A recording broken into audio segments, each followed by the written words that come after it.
국내 대표 반도체 파운드리라고 하면 삼성전자가 떠오릅니다. 대만 TSMC와 글로벌 선두를 다투는 세계적 기업이죠. 그런데 삼성전자보다 파운드리 업력이 오래된 국내 기업이 있으니 바로 DB하이텍입니다. DB하이텍은 반도체 공급난 덕분에 실적 호조세를 이어가고 있었는데요.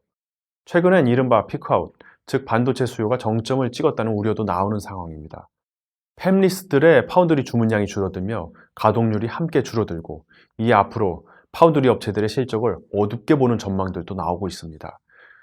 특히 DB하이텍이 주력으로 하는 8인치 파운드리 수요가 먼저 둔화될 것이라는 예상도 나오는데요.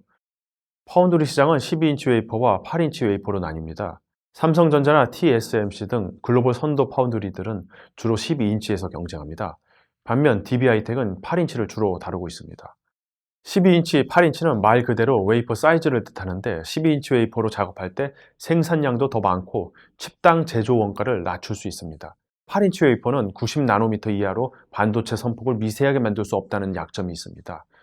회로 선폭이 좁아져야 단위 면적당 생산량이 높아지고 정보를 담은 전자 이동 속도가 빨라져 성능도 좋아지지만, 8인치 웨이퍼는 원판 자체가 작아 한계가 있는 것입니다. 이런 이유 때문에 8인치 파운드리 기술은 한물간 기술로 취급되기도 합니다. 심지어 시장에서 퇴출될 수 있다는 전망도 나왔습니다. 12인치와 8인치 사업을 모두 하는 반도체 회사들은 미세한 선폭의 고부가가치 로직 반도체는 12인치 웨이퍼를 사용하고 있고, 저부가가치 제품만 8인치 웨이퍼로 만듭니다. 8인치 파운드리에서는 다품종 소량 생산으로 수익성이 높지 않은 디스플레이 구동칩, 이미지 센서, 전력 반도체, 마이크로 컨트롤 유닛 등을 만듭니다. 시장이 12인치 파운드리로 재편되면서 반도체 장비 업계도 12인치에 맞춰 장비를 생산하게 됐습니다. 8인치 장비는 구하기도 어렵게 된 것이죠. 이런 점을 고려하면 과거 DB하이텍이 다소 박한 평가를 받았던 점도 충분히 이해할 수 있는 일입니다. 12인치 신기술로 넘어가기는커녕 8인치 파운드리를 증설하는 일에도 대단히 미온적이었습니다. 성장성에 의문이 제기될 수밖에 없었죠.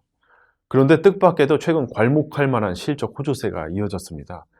반도체 수요는 늘어나는 데 반해 글로벌 파운드리 공급 부족이 더해지며 공급자 위주 시장이 됐기 때문입니다.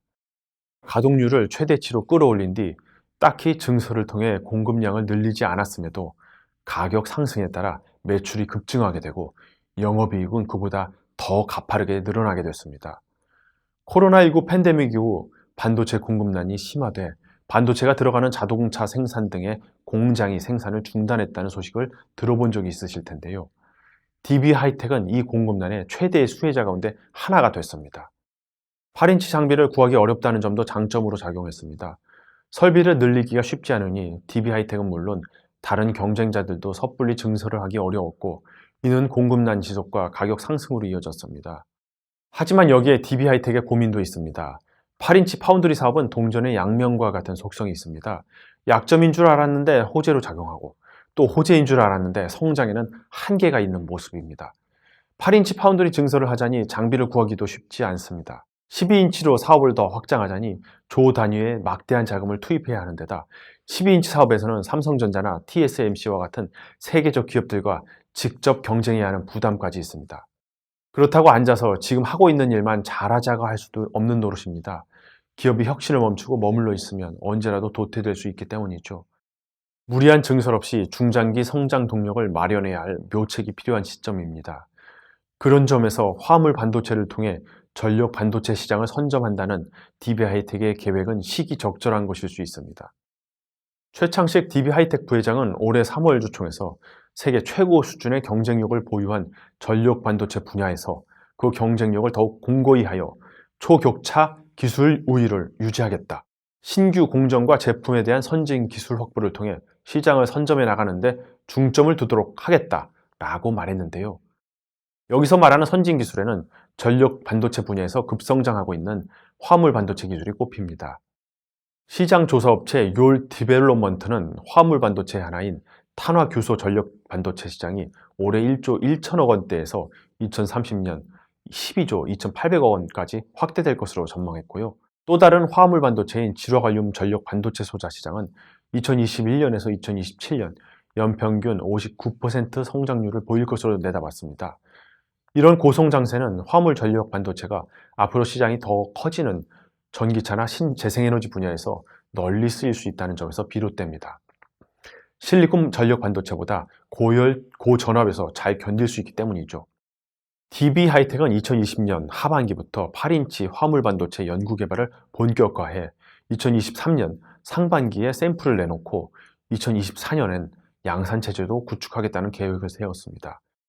DB 하이텍이 파운드리로서 화물 반도체 분야에 뛰어든 것은 국내에서 최초라 할 수 있습니다. 글로벌로 범위를 넓혀봐도 탄화규소나 지라갈륨 반도체 위탁 생산이 가능한 곳은 손에 꼽을 정도라 하는데요. 가파르게 성장하는 시장에 서둘러 진출한 만큼 차세대 전력 반도체 분야로 사업을 넓혀나가는데 힘을 받을 수 있을 것으로 기대됩니다. 금융 투자업계에서는 화합물 반도체 분야의 전망이 밝은 만큼 DB 하이텍이 중장기 성장 동력을 확보할 수 있을 것으로 내다보고 있습니다.